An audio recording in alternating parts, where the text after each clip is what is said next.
Shri Tuljabhavani complex 1 BHK 2 BHK and shop project by Shri Tuljabhavani developers Gavantiwada opposite Asha park near Bharadnaka Malvan Sindhudurg. आपल्या स्वप्नातील घर प्रत्यक्षात।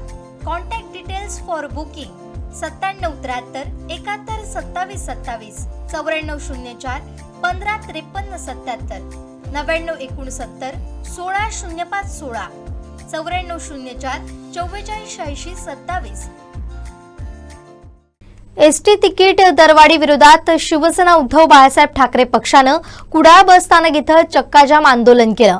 माजी आमदार वैभव नाईक यांच्या नेतृत्वात हे आंदोलन करण्यात आलं। तिकिटाचे वाढलेल्या दरांचे फलक घेत प्रवाशांना शिवसैनिकांनी माहिती दिली। पाहुयात नेमकं काय घडलं।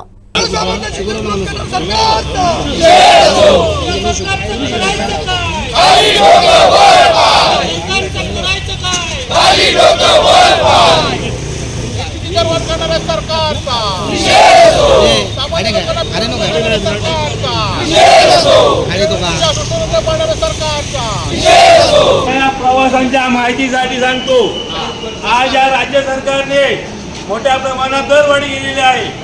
याच्या निषेधार्थ शिवसेना उद्धव बाळासाहेब ठाकरेंच्या वतीने तुमच्या सगळ्यांसाठी आणि वैमनच्या नेतृत्वाखाली आंदोलन केलेलं असा सगळ्यांनी सामील व्हावं होता आणि हो दर केलेला राज्य सरकारने निषेध म्हणून सगळ्या प्रवाशांनी राज्य सरकारचा निषेध करा, आजच निषेध करा आणि सगळ्यांनी सामील व्हायचे।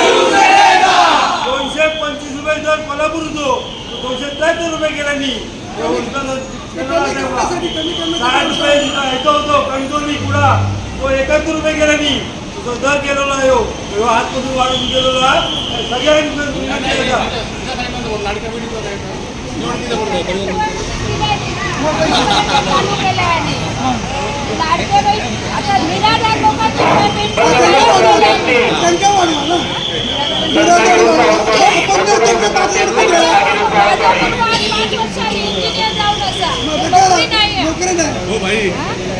उद्धव बाळासाहेब ठाकरे शिवसेनेच्या वतीने आंदोलन सुरू आहे आणि सिंधुदुर्ग जिल्ह्यात जिल्हा प्रमुख संजय पडते यांच्या नेतृत्वाखाली कुडाळमध्ये आज चक्काजाम आंदोलन या ठिकाणी केलं आहे।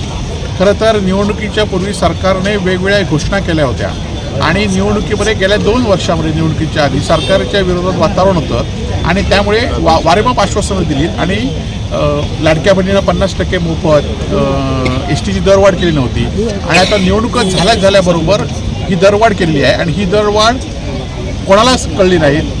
एवढंच कशाला परिवहन मंत्र्यांना सुद्धा ही दरवाढ माहिती नाही आहे आणि 15% दरवाढ केलेली आहे आणि ही दरवाढ लाडक्या बहिणीची योजना होती किंवा लाडक्या बहिणींना निवडणुकीच्या काळात जास्त संधी दिली होती त्यांना सुद्धा आता 50%पेक्षा 35% सवलत आता या 15% दरवाढीमुळे मिळणार आहे आणि त्यामुळे आज सर्वसामान्य लोकांना आपण बघितलं असाल की नुसतं 50 रुपये कोल्हापूरचं दर वाढलं आहे, कुडाळ ते कणकवली 11 रुपये वाढलं आहे, कुडाळ ते सावंतवाडी 6 रुपये वाढलं आहे। म्हणजे दररोज करणाऱ्या जिल्ह्यातील प्रवाशांना या कुडाळ प्रवाशांना जवळजवळ 10-15 रुपये फरक पडलेला आहे आणि त्यामुळे एकीकडे हा फरक झाला आहे, दुसरीकडे आपण बघितलं असाल की एसटीची दुरावस्था आहे, एसटी कुठे उपलब्ध नसतात।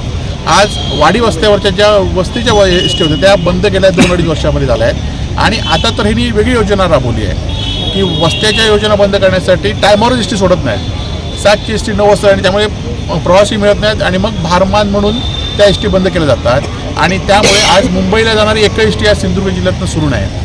आज अनेक भरतीची पदं रिक्त आहेत त्यामुळे एसटीची दुरवस्था झाली असताना सरकार आज योजना जाहीर करते परंतु सरकार एसटीला पैसे देण्यात आहे आणि त्यामुळे सर्वसामान्यांची वाहतूक करणे एसटीचा आज कंबर्ड मोडलेला आहे आणि आज या 15% भाडेवाढीमुळे लोक आधीच महागाईच्या ह्याच्यात गेलेले आहेत। पेट्रोल डिझेलचे गॅसचे दर वाढले आहेत आणि यातनं हा सुद्धा एक सरकारने निवडणुकीनंतर पहिला दणका दिलेला आहे आणि त्याचा आम्ही उद्धव बाळासाहेब ठाकरेंच्या वतीने निषेध करतो आणि ही जर भाडेवाढ पूर्ववत नाही आली म्हणजे कमी नाही झाली तर आम्ही त्या ठिकाणी पुन्हा एकदा असंच आंदोलन संपूर्ण महाराष्ट्रात उद्धवजींच्या नेतृत्वाखाली करणार आहोत आणि त्याचाच एक भाग म्हणून आज कुडाळमध्ये आंदोलन झालेलं आहे। शिक्षण विभाग असेल किंवा परिवहन विभाग असेल, मंत्र्यांना विश्वास न घेताच निर्णय घेतले गेले। मुख्यमंत्र्यांनी हे निर्णय घेतले तर आता सरनाईक पण तसंच म्हणाले की मला ह्यातलं काहीच माहीत नाही।